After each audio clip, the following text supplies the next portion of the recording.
चलो अभी हम लोग इस चैप्टर में आगे बढ़ने जा रहे हैं। यहाँ तक हमने देख लिया सारा रिलैक्सेशन टाइम, वीआरएमएस वगैरह डिफाइन कर लिया। अब हम लोग इस चैप्टर में आगे बढ़ने जा रहे हैं और इक्वेशन निकालेंगे। कौन सी इक्वेशन? तो बताओ मुझे, ये बताओ, ये गैस जो हम काइनेटिक थ्योरी के अंदर पढ़ने वाले हैं, that gas will be which gas? Ideal gas. Which gas? Ideal gas. अगर ये गैस आइडियल गैस है तो क्या ये गैस आइडियल गैस इक्वेशन को सेटिस्फाई करेगी? Yes. क्या मैं इस गैस के ऊपर आइडियल गैस की इक्वेशन अप्लाई कर सकता हूँ? Yes. अब यहाँ बहुत से बच्चे ऐसे बैठे होंगे जिन्होंने 11th में पता नहीं आइडियल गैस इक्वेशन कैसे आई, वो समझा है या नहीं समझा है। ठीक है, तो मैंने आपसे एक चीज़ पहले ही कही थी ना कि मैं तो यही पॉइंट ऑफ व्यू से पढ़ाता हूँ कि मेरे सामने जो भी बैठा है उसको कुछ नहीं आता, जो कुछ बताना है मुझे ही बताना है। ठीक है, तो मैं आपको आइडियल गैस इक्वेशन अभी निकाल के बताने वाला हूँ क्या होती है। ठीक है, इसके लिए मैंने कहा ये बहुत छोटी छोटी और बहुत बेसिक चीज़ है। इतनी बेसिक है ना ये कि एकदम ABCD है ये आइडियल गैस का या काइनेटिक थ्योरी का। बट अगर ये ABCD नहीं आएगी तो तुम इसके अच्छे अच्छे कंसेप्ट नहीं समझ पाओगे। इसको एकदम ऐसे ही समझो, अगर आपको कोई लैंग्वेज सीखनी है, इंग्लिश लैंग्वेज को, अगर आपको इंग्लिश लैंग्वेज में आपको एक ऐसे लिखना है, ठीक है, तो आप ऐसे बिना वर्ड्स की नॉलेज के लिख सकते हो? नहीं। बिना वर्ड्स, बिना लेटर के आप वर्ड्स बना सकते हो? तो सबसे बेसिक क्या है, आपको वो अल्फ़ाबेट समझने पड़ेंगे। अगर वो अल्फ़ाबेट्स आपने अच्छे से समझ लिए तो उसको यूज़ करके आप वर्ड्स बना सकते हो। फिर उन वर्ड्स की नॉलेज से आप सेंटेंस फ्रेम कर सकते हो। फिर उन सेंटेंस से आप बड़े बड़े बुक भी लिख सकते हो। ठीक है, तो कहीं ना कहीं वो बेस बहुत इंपॉर्टेंट है, बेसिक। ठीक है, आगे अच्छे अच्छे कंसेप्ट को समझने के लिए। और इन्हीं बेसिक पे अक्सर बच्चे ध्यान नहीं देते। 11th में था आइडियल गैस इक्वेशन, लेकिन 90% ऑफ टाइम 11th को सीरियसली लेते ही नहीं, तो पढ़ते भी नहीं। तो यहाँ पर मैं आइडियल गैस इक्वेशन आपको निकाल के बताने जा रहा हूँ, उसको ध्यान से देखना। उसमें जो जो टर्म्स आएंगे, टर्मिनोलॉजीज आएंगी, वो बताने जा रहा हूँ, वो भी ध्यान से देखना। मतलब जितना बेसिक इसके लिए रिक्वायर्ड है मैं सब कुछ बता रहा हूँ। इसके लिए कह रहा हूँ ये इंपॉर्टेंट है। इसमें जो टर्म्स आएंगे तो आगे अपने को बहुत यूज होने वाले हैं। समझे? क्लियर है? ठीक है, तो अब अपने को निकालना है आइडियल गैस इक्वेशन। बट वो निकालने से पहले हम लोग 3 गैस के लॉ देखने वाले हैं। गैस के लॉ का मतलब क्या? 3 साइंटिस्ट थे, तीनों ने लॉ दिए जो किस पे अप्लाई होते हैं? गैसेस पे। किस पे? गैसेस। और वो तीनों लॉ को यूज करके हम एक नया लॉ बनाएंगे जो है आइडियल गैस लॉ, और उससे इक्वेशन बनेगी which will be ideal gas equation. तो चलो पहले वो तीनों लॉ को देख लेते हैं, फिर उसको यूज करके आइडियल गैस की इक्वेशन बनाएंगे। तो स्टार डालो, लिखो, स्टार डालो, ऊपर ही लिख दो, स्टार डालो, लिखो mathematical relation of ideal gas equation. Mathematical relation of ideal gas, mathematical relation cut करो, खाली आइडियल गैस इक्वेशन लिखो बस। छोड़ दो, मैथमेटिकल रिलेशन कट करो, लिखो बस ideal gas equation. Ideal gas equation, ठीक है। अभी आइडियल गैस इक्वेशन बनाने के लिए हमको पहले 3 लॉ चाहिए। वो 3 जो गैस के लॉ है पहले आप वो लिखते हैं। ठीक है, फर्स्ट लिखो Boyle's law, BOYLE apostrophe S, Boyle's law. ठीक है, इसका मैं स्टेटमेंट बोल रहा हूँ, फिर उसका मैथमेटिकल रिलेशन लिखेंगे। बोयल्स लॉ है, it states that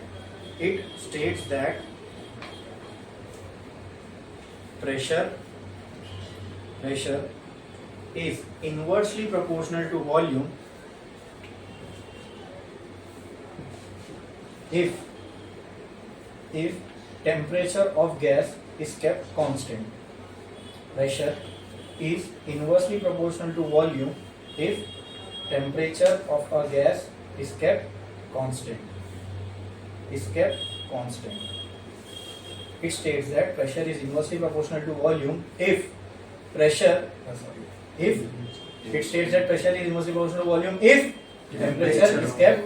temperature of gas is kept constant. अब देखो क्या मैं इसको मैथमेटिकल फॉर्म में ऐसा लिख सकता हूँ दोस्तों, pressure is inversely proportional to volume. ये कब होगा दोस्तों? जब temperature of gas is kept constant. बोलो ये क्लियर है, समझ में आया, पक्का? या इसमें किसी को कोई डाउट है? यहां से चलो ठीक है, इसको ऐसे ही रहने दो। नेक्स्ट लिखो चार्ल्स लॉ। नेक्स्ट लिखो Charles law. Charles law,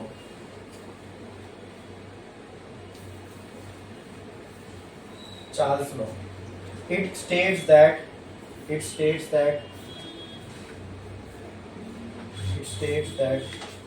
volume is directly proportional to temperature. It states that volume is directly proportional to temperature. It states that volume is directly proportional to temperature if देखो तीन ही चीज से हम deal कर रहे हैं, P V T. P और we आ गया, सॉरी इसमें क्या है, वी और टी आ गया। इसमें क्या क्या रिलेट हो रहा था, पी और वी रिलेट हो रहा था, तो बचा क्या, टी, उसको कांस्टेंट कर दिए। चार्ल्स लॉ में क्या क्या रिलेट हो रहा है, वी और टी।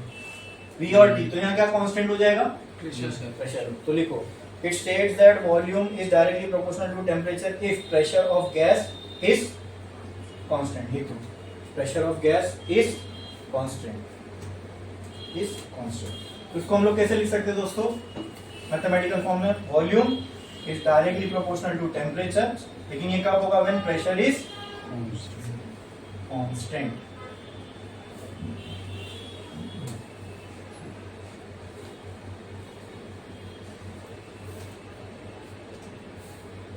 ठीक है, नेक्स्ट लिखो Gay-Lussac's law. Gay-Lussac's law, L-U-S-S-A-C, Gay-Lussac's law, G-A-Y-L-U-S-S-A-C law, G-A-Y-L-U space L-U-S-S-A-C फिर लॉ, गे-लुसैक्स लॉ। ठीक है, इसका स्टेटमेंट लिखो, it states that pressure is directly proportional to temperature. तो यहाँ कांस्टेंट क्या रहेगा, volume. Very good. Pressure, it states that pressure is directly proportional to temperature when volume of gas is kept constant.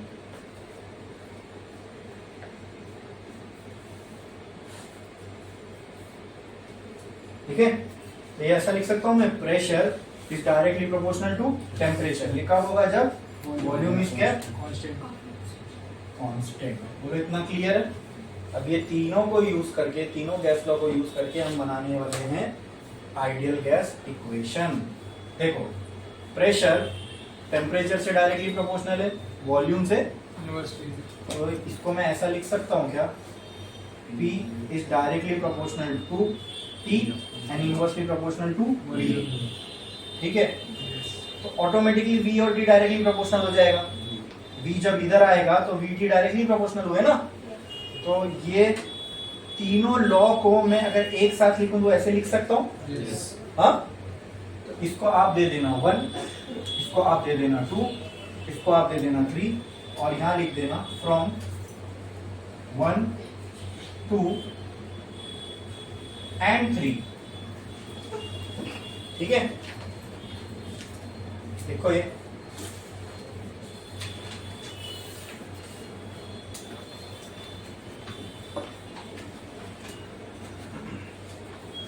ठीक है।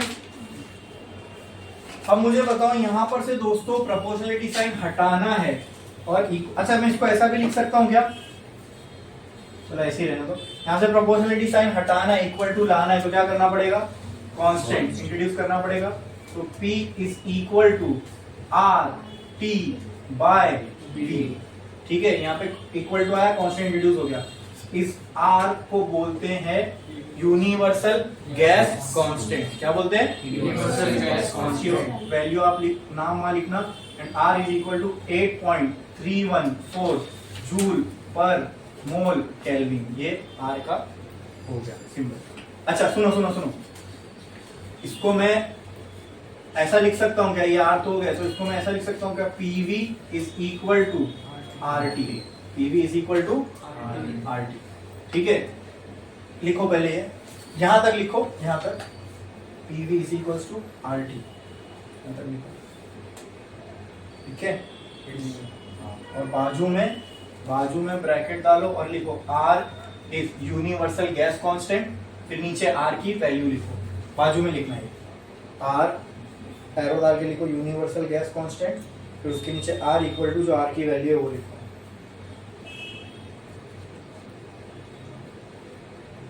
ठीक है, हाँ हाँ, इसी को बोलते हैं ideal gas equation.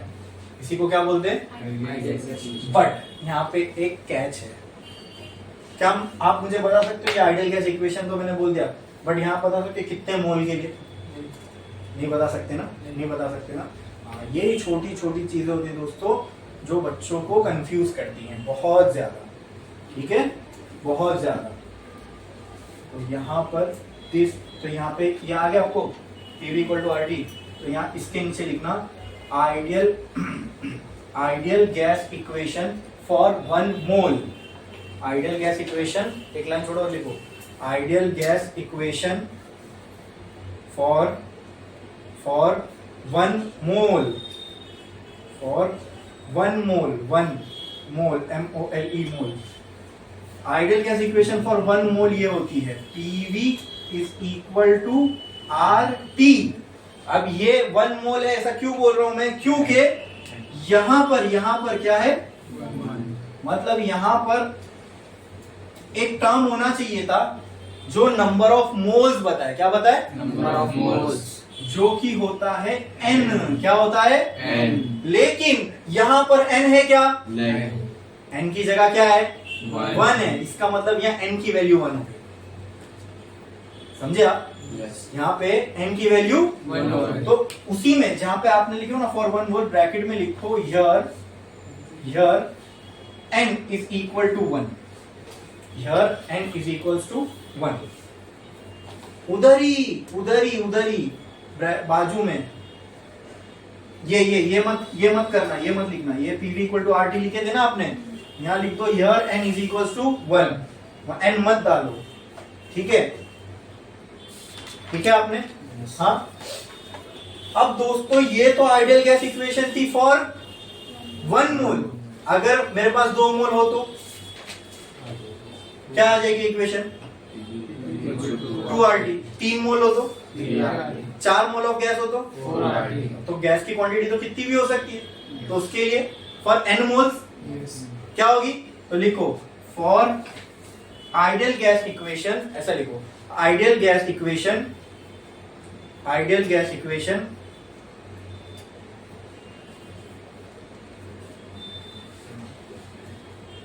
For n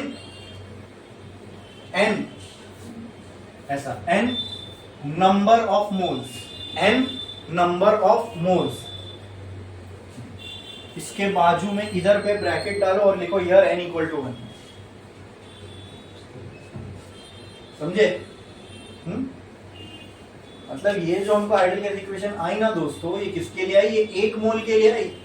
लेकिन अगर नंबर ऑफ मोल्स बढ़ जाए तो उसके लिए n का प्रोविजन होना चाहिए ना। तो for n number, ideal gas equation for n number of moles क्या होगी, PV is equal to n R T.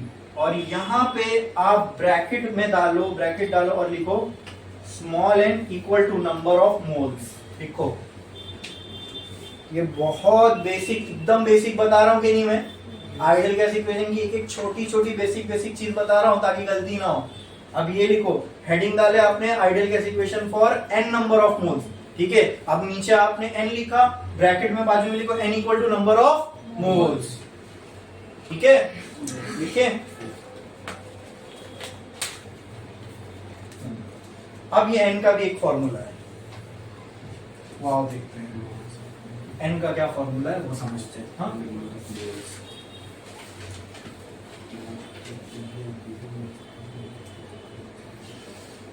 देखो ये तो हो गया नंबर ऑफ मोल्स के टर्म में। ठीक है, एक मोल एक फिक्स क्वांटिटी है, पता है आपको? ये तो नंबर ऑफ मोल के टर्म्स में हो गया ना। लेकिन एक मोल होता क्या है बताओ? एक मोल एक वजन है। Mole is amount of matter, या इसका मास देगा मुझे, ठीक है? कितना होता है एक मोल बताओ?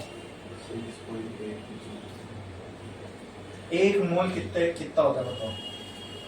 ये तो मोल के टर्म्स में आ गई आइडियल गैस इक्वेशन। मैं बहुत बेसिक बता रहा हूँ आइडियल गैस इक्वेशन का। इसी आइडियल गैस इक्वेशन का एक और फॉर्म है जो नंबर ऑफ मॉलिक्यूल के फॉर्म्स में। इसमें नंबर ऑफ मॉलिक्यूल्स। अभी ये हमने जो आइडियल गैस इक्वेशन लिखी है किसके फॉर्म में लिखी? Number of moles. किसके फॉर्म में? Number of moles. ये n क्या है? या नंबर ऑफ मोल ना। ऐसी एक आइडियल गैस इक्वेशन का एक और फॉर्म है जो नंबर ऑफ मॉलिक्यूल्स के टर्म्स में। Very good, mass upon molar mass. ठीक है, वो तो आपने n का मैथमेटिकल रिलेशन बता दिया। आएंगे हम लोग, उस पर भी आएंगे, वो भी देखना है मेरे। लेकिन मैं आपसे ये पूछ रहा हूं एक मोल कितना होता है?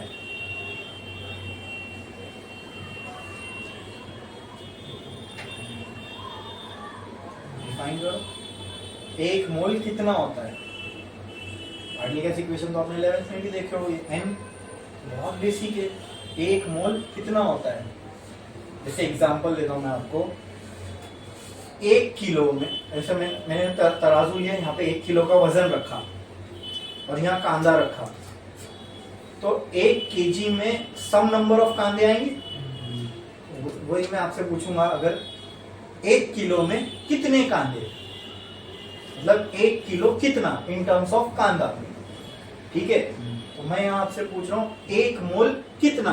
गैस में कांदे थोड़ी मॉलिक्यूल होंगे, तो एक मोल में कितने मॉलिक्यूल, ऐसा बताओ। यहाँ समझे ना, ये एग्जांपल से 1 किलो में सम नंबर ऑफ कांदे होंगे, तो एक मोल भी एक वजन है। एक मोल में कितने गैस के मॉलिक्यूल होंगे, ये समझाओ मेरे को। या फिर आपको ऐसा लगता है एक मोल का मतलब सर एक मॉलिक्यूल, ऐसा लगता है? तो वो भी बोलो सर, मॉलिक्यूल और मोल इसमें हमने कभी फर्क समझा ही नहीं, कभी इसमें गए नहीं, क्योंकि हमको तो ये लगता था मॉलिक्यूल का शॉर्ट फॉर्म मोल है ना। जब हम लिखते हैं मॉलिक्यूल, इसी का लगता था हमको शॉर्ट फॉर्म मोल है, तो एक मोल का मतलब एक मॉलिक्यूल है ना। समझ में आ गया? बस सिंपल तो था। क्लियर है? क्लियर है? अरे ऐसा नहीं है, इतना गलत कैसे हो सकते हो? देखिए यही जो चीज है, मेरे और दूसरे टीचर्स में ये फर्क है। मेरे को मालूम है कि बच्चे जो है ना कहाँ पे डाउट लेके बैठे हैं और कहाँ उनके दिमाग में गुत्ताड़ा हुआ है, फंस के बैठी है बातें, इस पे कोई ध्यान ही नहीं देता। और ये मोल और मॉलिक्यूल का फर्क नहीं समझ में आता किसी को। बहुत से 90% बच्चे इस पे ध्यान ही नहीं जाता किसी का, ना स्टूडेंट्स का जाता है ना टीचर का जाता है। मैंने आपको कांदे का एग्जांपल दिया, मैंने 1 किलो का वजन रखा और पूछा 1 किलो में कितने कांदे, तो आप बोलोगे जो भी यहाँ कांदे दिखेगा आपको 10 होंगे। मान लो 10 कांदे हैं 1 किलो में, समझ रहे हो? वैसे ही मैंने आपको बोला 1 मोल ऑफ गैस, तो इसमें भी तो कुछ नंबर ऑफ मॉलिक्यूल्स होंगे ना। हाँ, ये ऐसे ही होता है। हाँ, वेरी गुड वेरी गुड। अब समझो इस चीज को। जैसे मैंने कांदे का एग्जांपल दिया था, 1 किलो में 10 कांदे, वैसे 1 मोल में कितने मॉलिक्यूल? क्या ये क्वेश्चन वैलिड है? तो 1 मोल में समझ लो 1 मोल, मोल मॉलिक्यूल का शॉर्ट फॉर्म नहीं है। 1 मोल में कितने मॉलिक्यूल होते हैं? सुन लो, 6.022 into 10⁻23 नंबर ऑफ मॉलिक्यूल्स होते हैं। ये बोला ना, मैं बेसिक बता रहा हूँ, बेसिक, इतना बेसिक कोई बताएगा? इसलिए बता रहा हूँ ताकि समझ, ये 90% पूरी क्लास में सिर्फ एक ही ने बोला, बाकी किसी को नहीं मालूम था 1 मोल में कितने मॉलिक्यूल होते हैं। इतना बेसिक बता रहा हूँ, ये सब चीजें दिमाग में नहीं होती बच्चों के, इसके लिए आगे अच्छे कंसेप्ट फिर समझ में ही नहीं आते।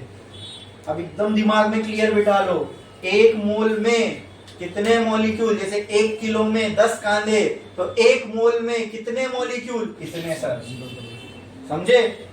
और ये जो नंबर है इसको हमने एक नाम दे दिया, ये जो पूरा नंबर है इसको हमने नाम दे दिया, इस नंबर को बोलते हैं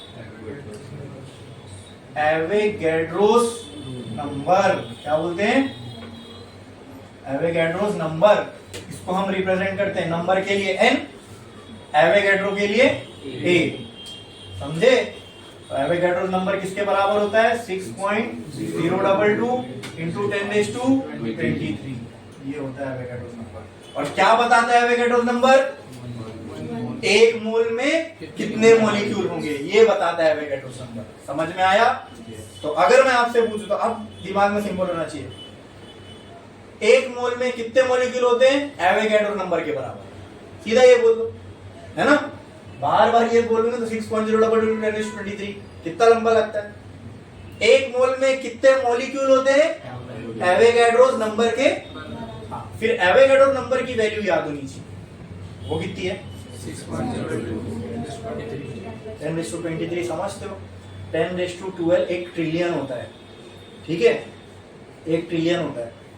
अब यहां से मैं 3 जीरो हटा दूं तो 6200, फिर भी 20 बचेगा ऊपर, तो 12 माइनस 20 माइनस 12 कितना हुआ? 8, ठीक है। करोड़ में 7 लगता है, ठीक है। तो 6000 नहीं, फिर ये कितना हो जाएगा मालूम? 60,000।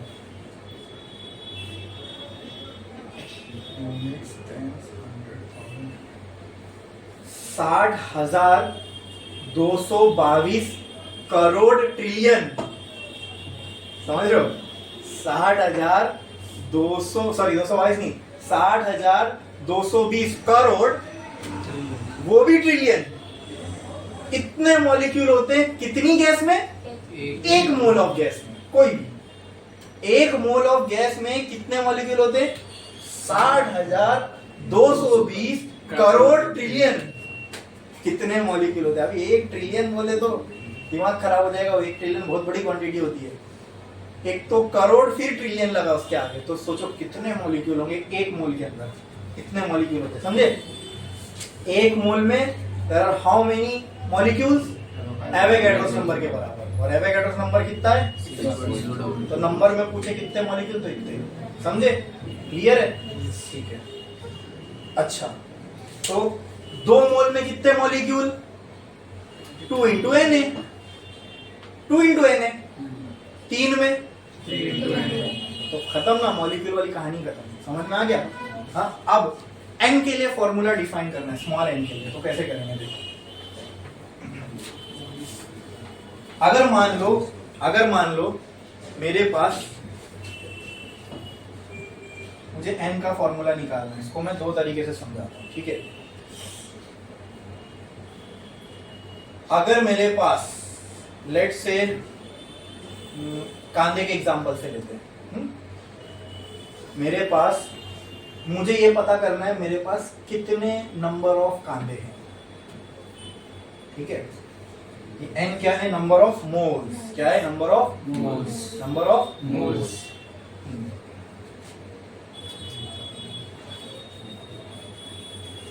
देखो, अगर मुझे पता है कि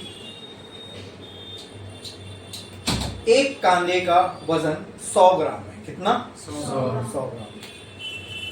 ऐसे मेरे, और टोटल कांदे का वजन मुझे पता है 1000 है, कितना? 1000 ग्राम। तो क्या मैं पता लगा सकता हूँ मेरे पास कितने नंबर ऑफ कांदे? Total divided by total mass divided by mass of 1 कांदा, बराबर। मेरे पास कितने नंबर ऑफ कांदे मुझे पता करना है। अच्छा, मुझे एक कांदे का वजन है 100 ग्राम, जितने सारे कांदे उस सबका मिला के वजन है 1000 ग्राम। बताओ मेरे पास कितने कांदे? Very good, very good. तो कैसा निकाले आपने 10? क्या किया आपने? टोटल मास को डिवाइड किया मास ऑफ 1 से ना। हाँ, यहाँ भी यही कर दो। तुमको नंबर ऑफ कांदा नहीं निकालना है, तुमको नंबर ऑफ मोल्स निकालना है। क्या निकालना है? Number of moles. क्या निकालना है? Number of moles. तो total mass divided by mass of one मोल। समझे? जैसे यहाँ आपको नंबर ऑफ ऑनियन निकालना था, तो आपने क्या किया? Total mass of onion divided by mass of one onion. तुमको यहाँ टोटल नंबर ऑफ मोल निकालना है। क्या निकालना है? टोटल नंबर ऑफ मोल निकालना है। तो टोटल नंबर ऑफ मोल निकालना है तो कैसे निकालोगे? Total mass of gas divided by mass of one mole of gas. समझे? क्या करोगे यहाँ पे? टोटल मास ऑफ गैस, इसको मैं कैपिटल एम बोल देता हूं, ठीक है? हाँ, divided by mass of one mole of gas. इसी को मोलार मास बोलते हैं। And we represent this by M. समझ में आया? तो n का दोस्तों क्या फॉर्मूला बन जाएगा? m by M naught. क्या ये मुश्किल था समझना? कांधे के एग्जांपल दिया, समझ में आया? एकदम क्लियर, एकदम अच्छे से बोलो। समझा कि नहीं समझा? समझा कि नहीं समझा? एकदम अच्छे से समझ में आया? Yes. हाँ। नंबर ऑफ मोल्स कैसे फाइंड करते हैं? टोटल मास ऑफ गैस, जितनी मास है, मतलब मान लो आपके पास 10 बहुत मॉलिक्यूल है, इतने मॉलिक्यूल है उसके अंदर की 10 मोल आ सकते हैं, तो मुझे नंबर ऑफ मोल ही निकालना है।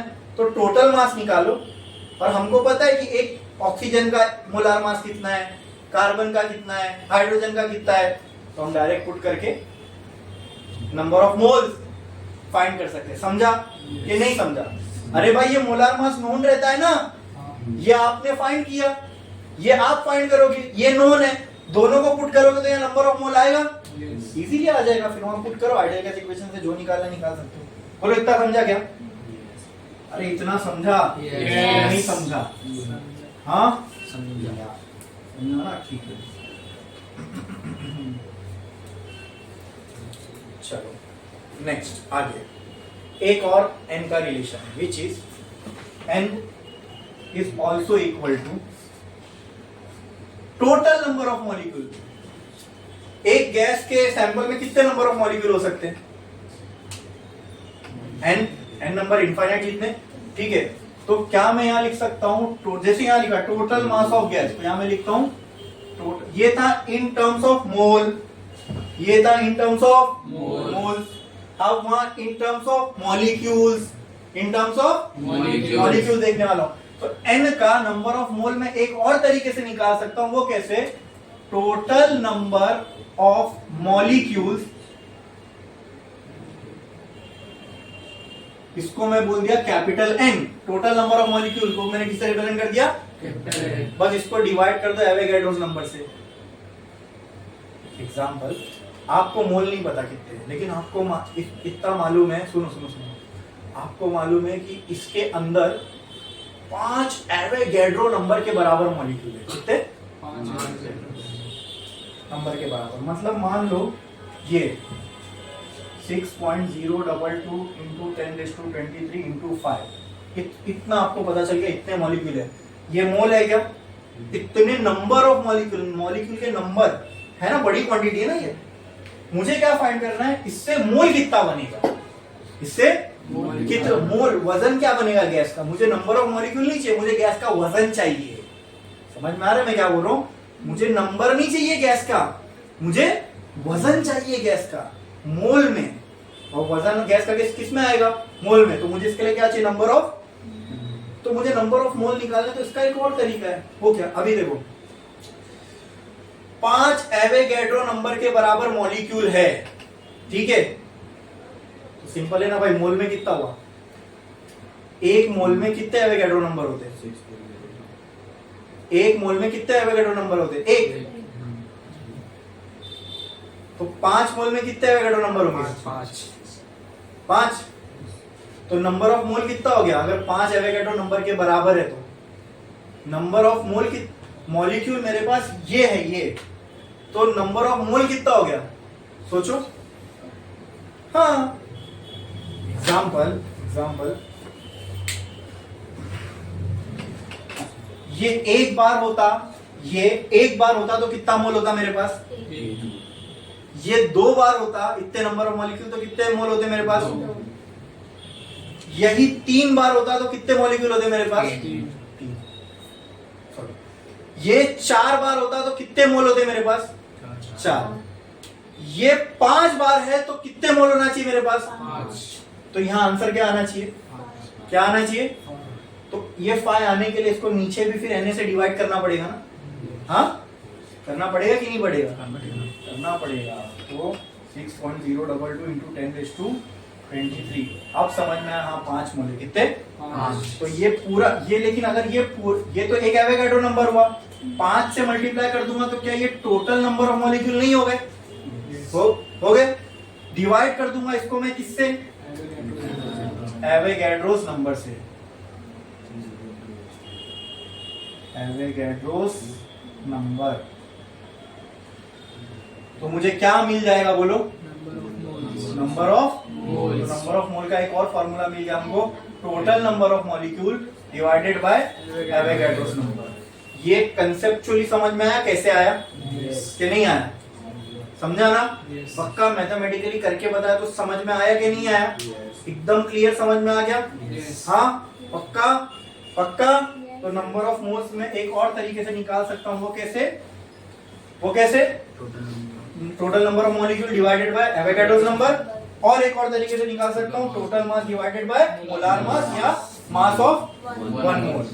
ओके, समझे? क्लियर है? ठीक है। एकदम बेसिक बता दिया दोस्तों, एकदम बेसिक। इससे बेसिक मतलब अब गलती नहीं होगी आपसे। इतना बेसिक बता दिया ना कि अब आगे जब हम लोग सॉल्व करेंगे चीजों को, अब गलती आपसे नहीं होगी। ठीक है। तो लास्ट आपने क्या लिखा था? Ideal gas equation for n number of moles. ठीक है। अब नेक्स्ट एक लाइन छोड़ो और लिखो, ये लिख दो।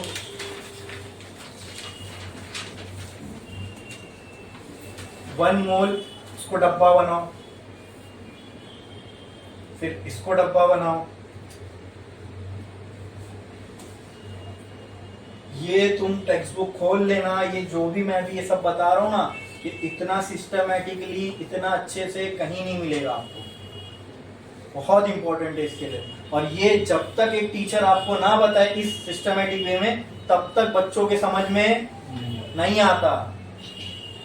अभी भी आइडियल गैस की इक्वेशन बाकी है इन टर्म्स ऑफ मॉलिक्यूल। इसके लिए ये पूरी कहानी आपको सिस्टमैटिकली यहां तक लेके आया हूं। करो।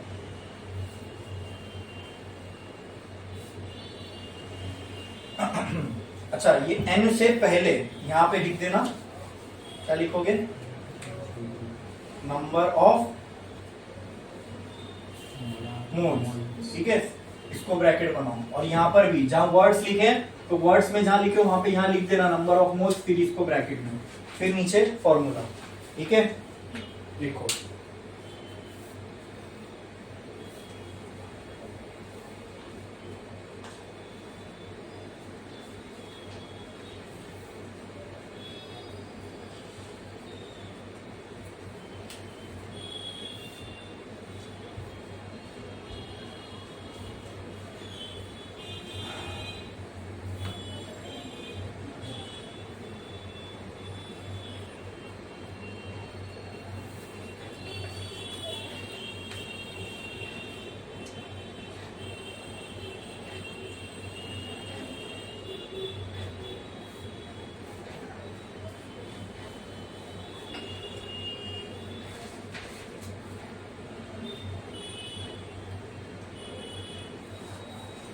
एकदम सिस्टमैटिक वे में अपनी नोट्स बनी है। अब इसमें कोई प्रॉब्लम ही नहीं आएगी अपने को जब हम लोग आगे सॉल्व करेंगे।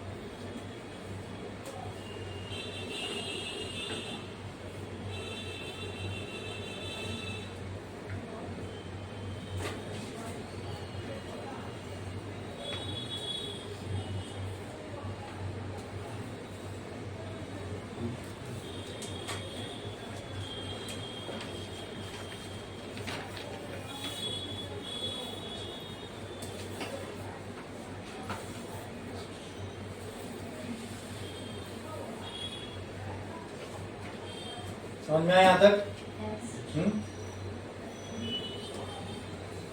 अभी जो हमने आइडियल गैस इक्वेशन दी कि PV equal to NRT, so that ideal gas equation was in terms of moles, क्योंकि उसमें क्या आ रहा था स्मॉल एन, और स्मॉल एन किसके बराबर, स्मॉल एन का मतलब क्या होता है नंबर ऑफ मोल्स। नाउ अब हम लोग आइडियल गैस इक्वेशन देखने वाले in terms of number of molecules, in terms of number of molecules. एक लाइन छोड़ो, एक लाइन छोड़ो, स्टार डालो और लिखो ideal gas equation, ideal gas equation for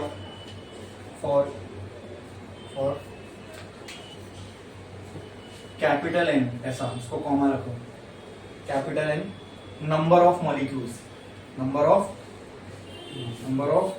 molecules, इसमें मॉलिक्यूल्स को अंडरलाइन करो और पीछे जाओ जहां पे अपने इन टर्म्स ऑफ लिखे थे ना,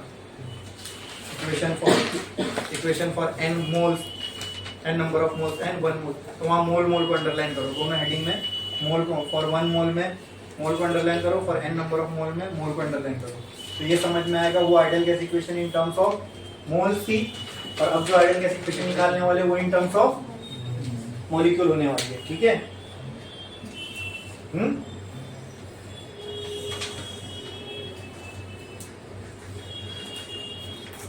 करें, उसके नीचे कुछ नहीं करना है। देखो हमको मालूम है PV is equal to nRT, ये तो हमने ऑलरेडी निकाल चुके। अब मैं आपको एक नई चीज बताने वाला हूं, ये जो R होता है ना दोस्तों, R बराबर होता है K इंटू NA के, इसका अपने को कोई डेरिवेशन नहीं है, इसका अपने को कोई डेरिवेशन नहीं है। K भी एक कांस्टेंट है, Na तो आपको पता है क्या है, एवोगैड्रोस नंबर। तो क्या मैं दोस्तों यहां पर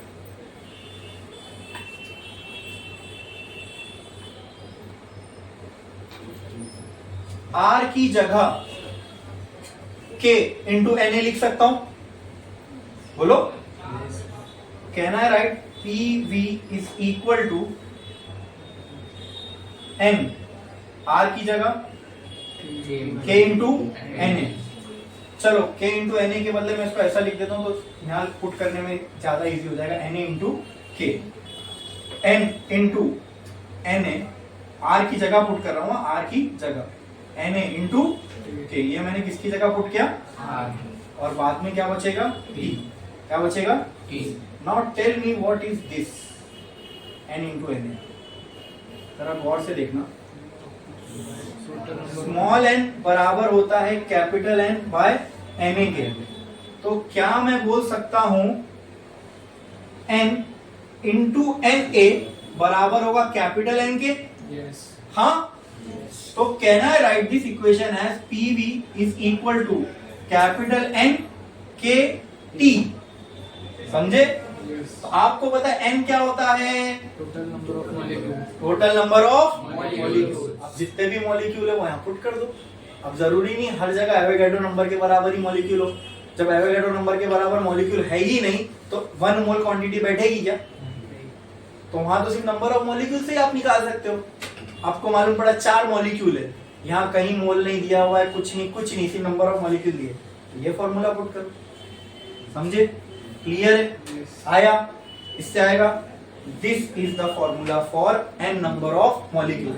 अगर नंबर ऑफ मॉलिक्यूल 1 है तो ये इक्वेशन क्या हो जाएगी, PV इक्वल टू 1 लिखने की क्या जरूरत है, KT, जैसे वो PV इक्वल टू RT हो गई थी, ये हो जाएगी KT, तो फॉर 1 मोल था, ये फॉर 1 मॉलिक्यूल, समझे। तो करो ये कॉपी। अच्छा, K का मतलब क्या, नहीं, हाँ है वो कांस्टेंट ही है, बट उसका नाम है, उसको बोलते हैं बोल्ट्जमैन कांस्टेंट। क्या बोलते हैं, बोल्ट्जमैन कांस्टेंट। ये लिख लो पहले, ठीक है, फिर उसके बाद यहाँ नीचे लिख देना K equal to Boltzmann constant.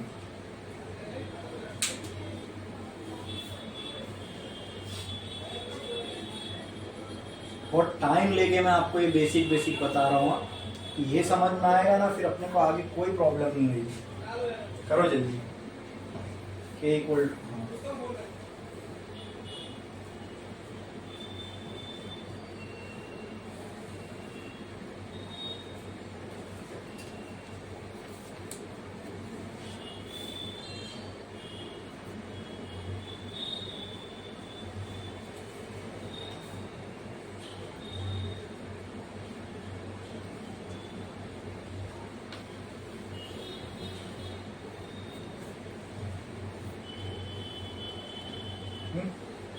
गया?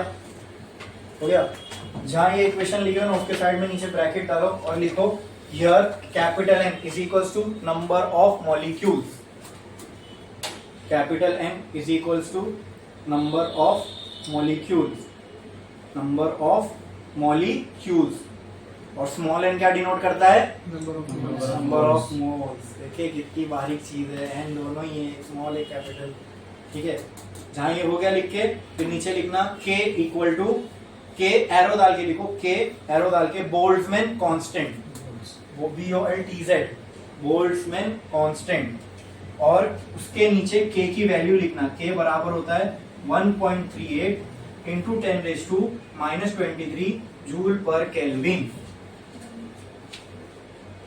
बोल्ट्जमैन कांस्टेंट, फिर k की जो कांस्टेंट वैल्यू है वो भी लिखो 1.38 इंटू 10⁻⁻23। देखो k की वैल्यू कैसे आ सकती है, मुझे r भी मालूम है, na भी मालूम है, दोनों को डिवाइड करोगे ना तो ये वैल्यू आती है। r की वैल्यू क्या थी? 8.314। तो यहाँ पे अभी हमने क्या क्या देखा मालूम है? कांस्टेंट। r की वैल्यू देख लिए क्या होती है, na की वैल्यू देख लिए क्या होती है, फिर बोल्ट्जमैन कांस्टेंट की वैल्यू देख लिए क्या होती है ना? ये सारी चीजें तो देखे ना अभी हमने, हाँ ये सब मैंने आपको बताया।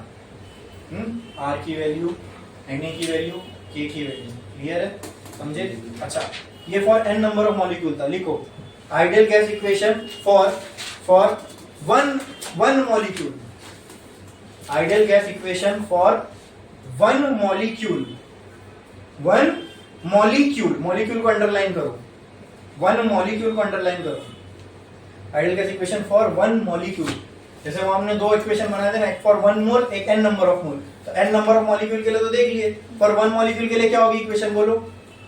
PV is equals to KT, लिख दो PV equal to KT, PV equal to KT, और ब्रैकेट में क्या लिखोगे? Here n is capital N equal to, here capital N equal to one, यहाँ capital N equal to 1, capital N equal to 1, तभी तो ये PV इक्वल टू KT बना। तो अब सब कुछ हो गया अपना, ठीक है।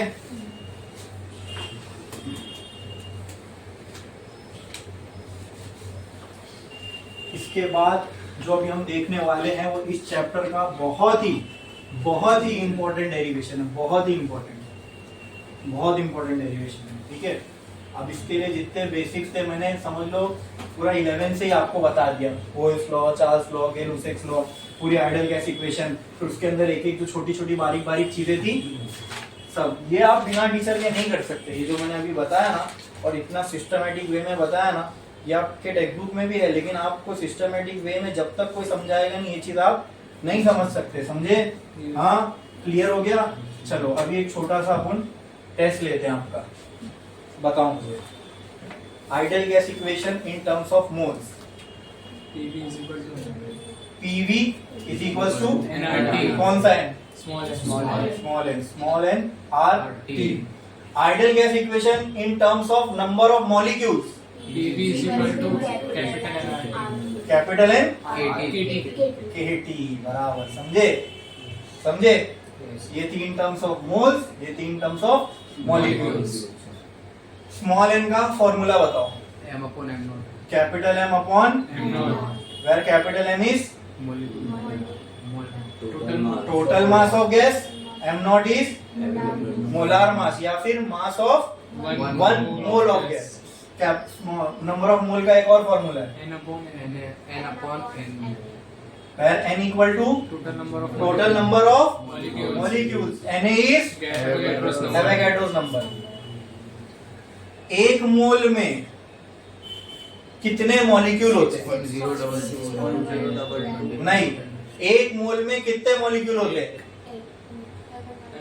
कितने के बराबर? Can I write this? हाँ, अब बताओ Na की वैल्यू। 6.0 नंबर है, बस इसकी कोई यूनिट ही नहीं होगी, नंबर बता रहे इतने नंबर होंगे, उसकी यूनिट थोड़ी ना होगी, समझे? क्लियर है? अच्छा, अब यही इक्वेशन एक मोल के लिए लिखनी हो तो कैसी हो जाएगी? ये इक्वेशन एक मॉलिक्यूल के लिए लिखने हो तो कैसे हो जाएगा? ठीक है। हाँ, अब इसमें एक कांस्टेंट आ रहा है R, इसकी वैल्यू क्या होती है? 8.313 जूल पर मोल केल्विन। इसमें एक कांस्टेंट आ रहा है कि इसकी वैल्यू क्या होती है? बोलो। 1 पॉइंट, जोर से बोलो ना, इंटू 10⁻² माइनस जूल पर। ये पूरी कहानी अभी हमने देखी ना, जो अभी बोर्ड पे लिखा हूँ, ये सारी चीजें भी हमने क्लियर की है, पूरी देखे कैसे क्या है, सब समझ में आया? इसमें किसी को कोई डाउट है? हाँ, पक्का? यस। ठीक है, अब इसमें आगे बढ़ते हैं। अब जो हम करने जा रहे हैं ये इस चैप्टर का बहुत ही इंपॉर्टेंट डेरिवेशन है, which is pressure exerted by gas. लिखो, एक लाइन छोड़ो और लिखो pressure exerted by gas. Pressure exerted by gas. Pressure exerted by gas. Pressure exerted by gas. अब हम लोग ये पता लगाने वाले हैं एक गैस कितना प्रेशर लगा दिया। अगर मान लो आपने एक बॉक्स लिया या कंटेनर लिया, उसके अंदर आपने गैस फिल कर दी, क्या वो गैस वॉल्स ऑफ कंटेनर पे प्रेशर लगाएगी?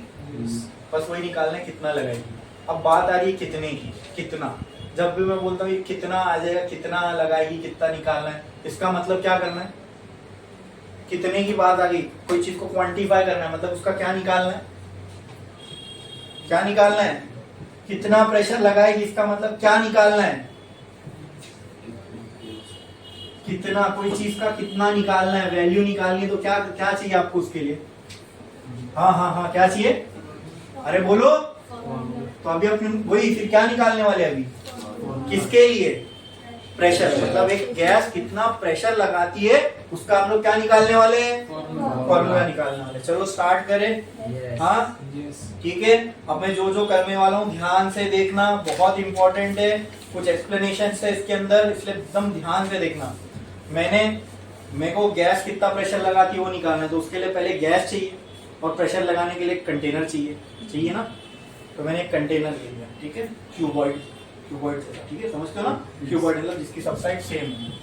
तो ये मैंने यहाँ पे ले लिया एक क्यूबॉइड कंटेनर।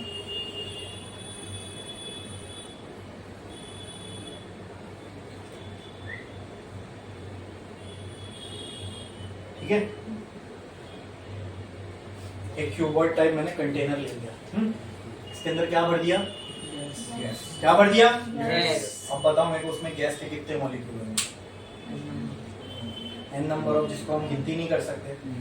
तो for sake of understanding and for sake of easy mathematical calculations मैं कोई एक मॉलिक्यूल पकड़ लेता हूँ, चलेगा? इसके अंदर तो बहुत मॉलिक्यूल होंगे, मैं कोई एक मॉलिक्यूल पकड़ लेता हूँ। कितना? तो मान लो मैंने ऐसा सोचा कि ये जो फेस है, ये बॉक्स के ये फेस पर एक मॉलिक्यूल है। क्या है? एक मॉलिक्यूल है इस फेस पर, ठीक है? हाँ यस।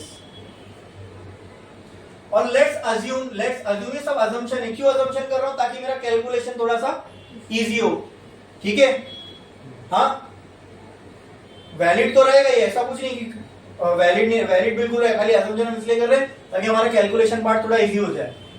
अब मैं ये अज्यूम करता हूं ये पार्टिकल या ये मॉलिक्यूल यहाँ पे था जब मैंने इसको देखा। वैसे तो रैंडम मोशन ही कर रहा होगा, सारे ही कर रहे होंगे, लेकिन अब एक एक को देख सकते हैं क्या? नहीं। तो हमने क्या कर दिया? छटाई कर दी, बाकी सबको हमने अपनी नजरों से ओझल कर दिया। अब हम सिर्फ एक ही मॉलिक्यूल पे ध्यान दे रहे हैं। और मान लो जब मैंने इस मॉलिक्यूल को देखा, वो इस फेस के इस यहाँ पर था, टकरा रहा था, यहाँ टकराया, और लेट से यहाँ टकराने के बाद ये मॉलिक्यूल इस डायरेक्शन में गया और इस वाले फेस से टकरा गया। यहाँ दिख रहा है? इस वाले फेस से। तो क्या मैं बोल सकता हूं दो कॉन्जिक्यूटिव कोलिजन के बीच में इस मॉलिक्यूल ने इतना डिस्टेंस ट्रैवल किया, which is the side of container. Let this length be L। तो दो कॉन्जिक्यूटिव ये यहां से निकला, मतलब मान लो जब मैंने इसको देखा ये यहां से निकल रहा होगा, यहां से तो दो कॉन्सिक्यूटिव मतलब ये इधर टकराया, फिर यहाँ टकरा के मान लो ये वापस इधर गया, तो दो कॉन्सिक्यूटिव कोलिजन के बीच में से कितना डिस्टेंस ट्रैवल किया? हाँ बोलो, अरे बोलो, वेरी गुड, कितना? 12। पहले इधर गया, टकराया नहीं था, मैंने जब देखा तब यहाँ से निकल रहा था, तो यहाँ से निकला टकराया, ठीक है, एल डिस्टेंस। अब तक दूसरा कोलिजन हुआ का, फिर ये यहाँ से निकला, टकरा गया, बस दो कॉन्सिक्यूटिव के बीच का अपने को डिस्टेंस चाहिए था, कितना मिल गया? 12। वो कैसे पता चला? ये एल है, तो दो बार अगर यहाँ घुमा होगा तो कितना कवर किया होगा? 12। इतना क्लियर है? हाँ हाँ कि ना? अब हमको निकालना क्या है? प्रेशर। क्या निकालना है? प्रेशर। अब समझो, प्रेशर निकालना है तो उसके लिए फोर्स चाहिए, फोर्स निकालना है तो उसके लिए चेंज इन मोमेंटम चाहिए, वो निकालना है तो उसके लिए वेलोसिटी चाहिए, वेलोसिटी निकालना है तो वो एक वेक्टर क्वांटिटी है, उसके तीन कंपोनेंट होंगे, एक एक्स में, एक वाई में, एक जेड में, तो वो तीनों कंपोनेंट निकालना पड़ेगा। नई बात समझ में? ठीक है, तो चलो अब मैंने ये पूरा सिनेरियो समझ में आया? हाँ, इसके अंदर करोड़ों मॉलिक्यूल थे, उस करोड़ों में से ये पूरा एक्सप्लेनेशन में जो आपको दे रहा हूँ ये सिर्फ सामने ही समझ में आ सकता है, बुक में लिख नहीं रहे हम लोग। इसके लिए समझो इसको जो मैं बोल रहा हूँ, फिर से एक बार रिपीट कर रहा हूँ। इस कंटेनर के अंदर टोटल कितने मॉलिक्यूल थे? करोड़ों, ट्रिलियंस।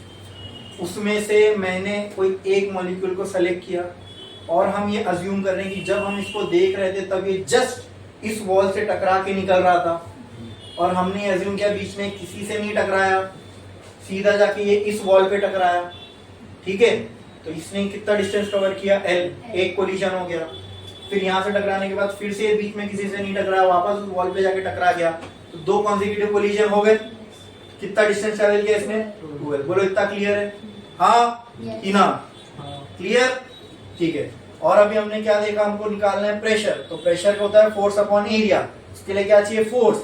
फोर्स होता है rate of change of momentum, तो उसके लिए क्या निकालना है? मोमेंटम। मोमेंटम के लिए मास और वेलोसिटी, तो उसके लिए चाहिए वेलोसिटी। और वेलोसिटी के भी तीन डायरेक्शन है, वेक्टर क्वांटिटी है ना, तो वेक्टर क्वांटिटी का तो डायरेक्शन एक्स में भी हो सकता है, वाई में भी हो सकता है, और जेड। अब इसीलिए पूरी कहानी हम देखना करे शुरू। करे शुरू तो पहले इसमें कितने मॉलिक्यूल होंगे? करोड़ों। कितने?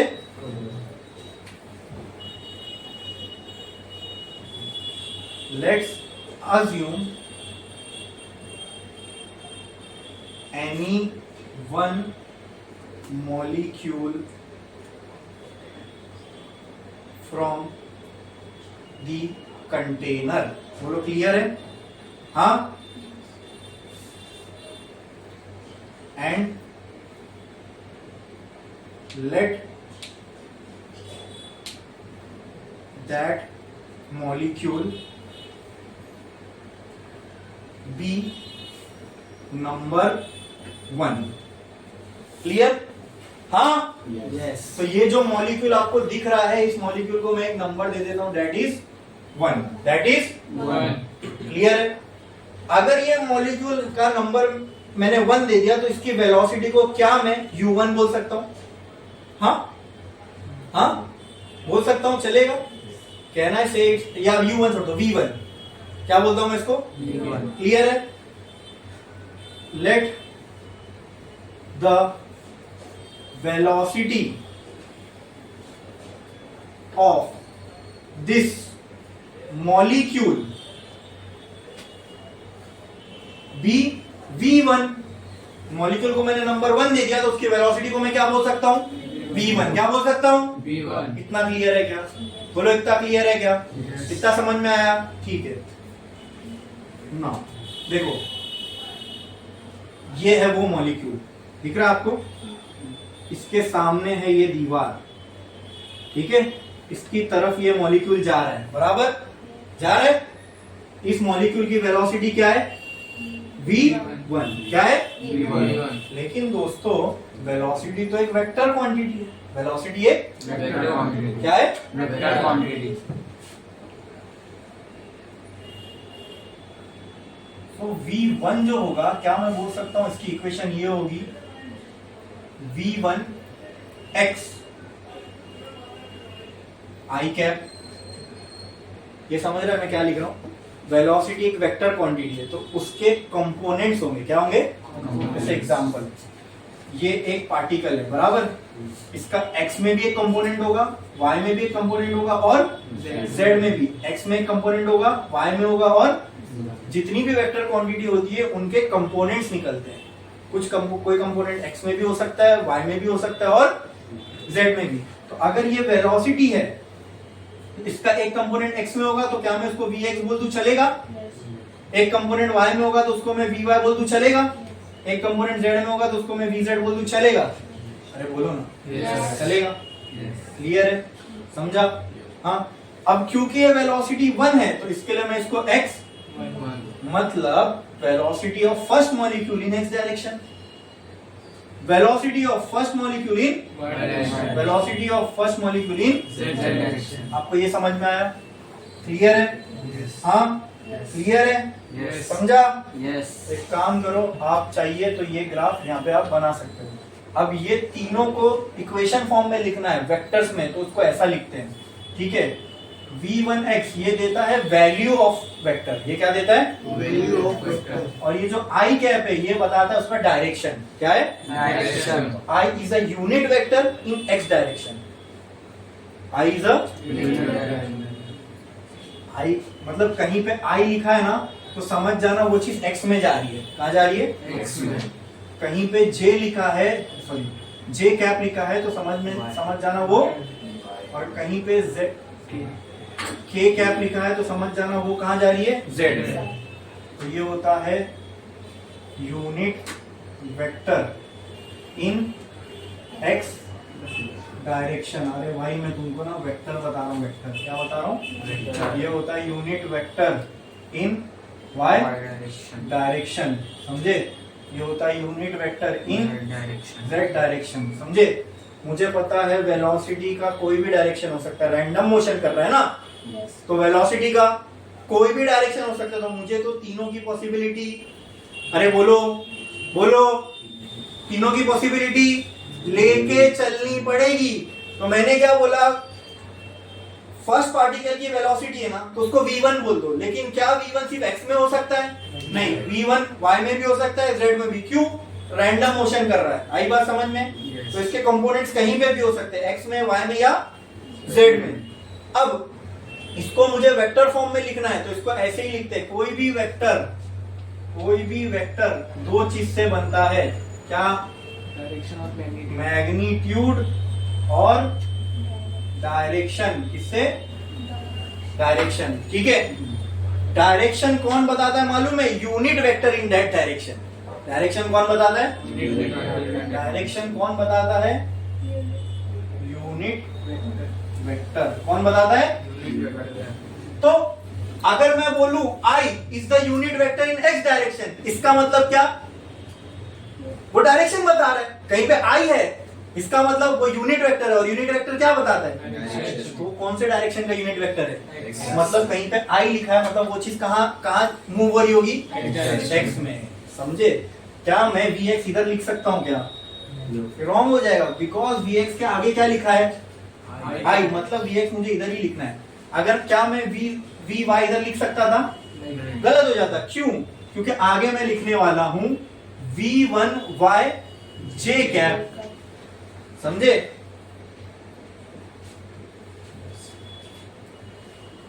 वन इन एक्स ऐसा है ना, है ना?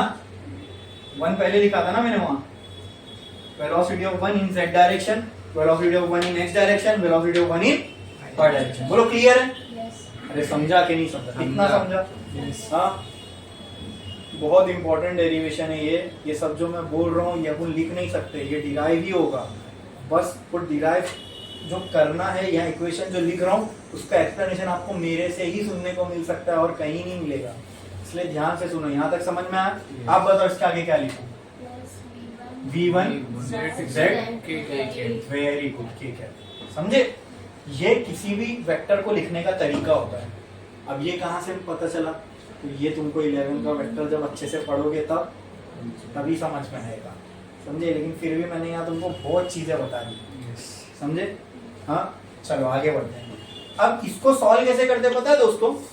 इसको सॉल्व करने का एक सिंपल तरीका है, सबको स्क्वायर कर दो आई जे के हट जाएगा, सबको स्क्वायर कर दो, आई जे के हट जाएगा, तो v1 का square is equal to v1x का स्क्वायर प्लस v2y का स्क्वायर प्लस v1z का स्क्वायर। समझ में आया? ये होता है मैग्नीट्यूड निकालने का तरीका। ये तो वेक्टर फॉर्म है, इसके अंदर मैग्नीट्यूड भी है और डायरेक्शन भी। मुझे सिर्फ मैग्नीट्यूड चाहिए, मुझे सिर्फ मैग्नीट्यूड। तो मैग्नीट्यूड निकालने का तरीका ये है, आई जे के को हटा दो तो सिर्फ क्या बचेगा, सिर्फ क्या बचेगा, डायरेक्शन वाली चीज हट गई ना, जो डायरेक्शन दिखा रहा था। डायरेक्शन कौन दिखा रहा है? Unit vector. आई क्या है, जे क्या है, के क्या है, तो डायरेक्शन दिखाने वाली चीज हट गई तो क्या बचा, मैग्नीट्यूड। लेकिन उसको हटा दो, उसके इफेक्ट तो कुछ होगा ना, इसके हटने से यहाँ क्या आ गया, स्क्वायर लग गया। अब ये मैं आपको बहुत सिंपल भाषा में बता रहा हूँ, हटने से स्क्वायर लग गया, ये पूरा प्रॉपर डेरिवेशन है कैसे आता है स्क्वायर, समझे? ये ऐसा नहीं कि हट गया स्क्वायर लगा दो, तो अभी उसका कुछ वो डेरिवेशन एग्जाम में आएगा नहीं, लेकिन समझ में तो आना चाहिए ना कि कोई चीज का। हाँ v2 हाँ 1 आएगा, v1 का y डायरेक्शन में, ठीक है? तो ये हो गया। अब हम यहाँ एक और असम्पशन ले रहे हैं, क्या पता है, जो वेलोसिटी इस मॉलिक्यूल की x में होगी वही इससे एक और चीज होगी, क्या, कैलकुलेशन इजी होगा, है ना? Let v1x equal to v1y equal to v1z। Therefore क्या मैं ये लिख सकता हूं, v1 square is equal to 3v1x square. हाँ हाँ, या तो नहीं समझ में आया तो चलो मैं करके बताता हूँ, v1x square plus v1x square plus v1x square लिख सकता हूँ ऐसे, क्योंकि ये भी इसके बराबर है, ये भी इसके बराबर है, तो क्या मैं लिख सकता हूँ, v1 square is equal to 3v1x square. ना क्लियर है? ये चीज समझ में आई? क्या इसमें किसी को कोई डाउट है? एकदम क्लियर है, एकदम अच्छे से समझ में आया, ठीक है? अच्छा, ये इसको ऐसे ही रखना, हाँ?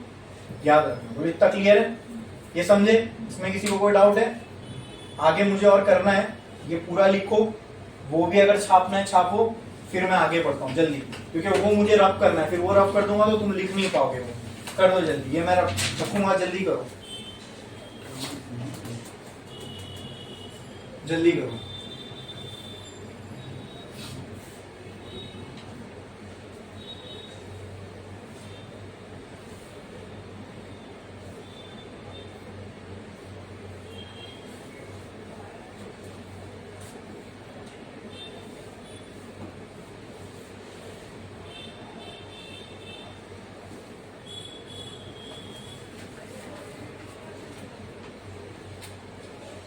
हाँ, मैं लेट की बजाय ये लिख देता हूँ, अज्यूमिंग।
डब्बा अच्छे से बनाओ, जो मैंने बनाया वो अच्छे से बनाओ, सही से, जल्दी जल्दी जल्दी।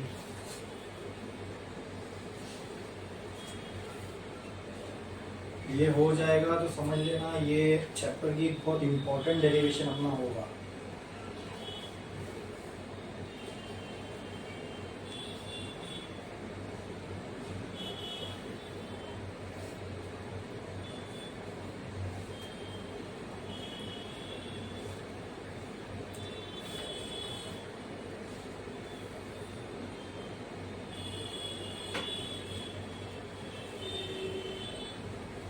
वो इक्वेशन जो लिखी ना v1xi v1yj, ठीक है, तो उस इक्वेशन के बाजू में चाहिए तो वो कंपोनेंट वाला डायग्राम बना दो ताकि तुमको सेल्फ स्टडी करते टाइम समझ में आएगा कि भाई ये कहाँ से आया। v1 के 3 कंपोनेंट्स निकले हैं, एक x में, एक y में और एक z में। x वाला हो गया v1x, y वाला हो गया v1y, z वाला हो गया v1z।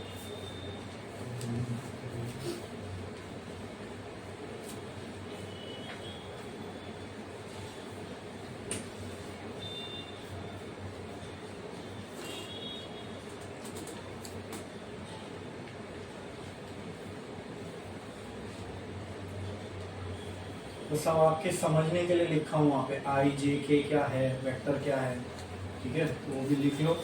हो जाएगा तो बोलो, फिर आगे बढ़ते हैं जल्दी।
हो गया?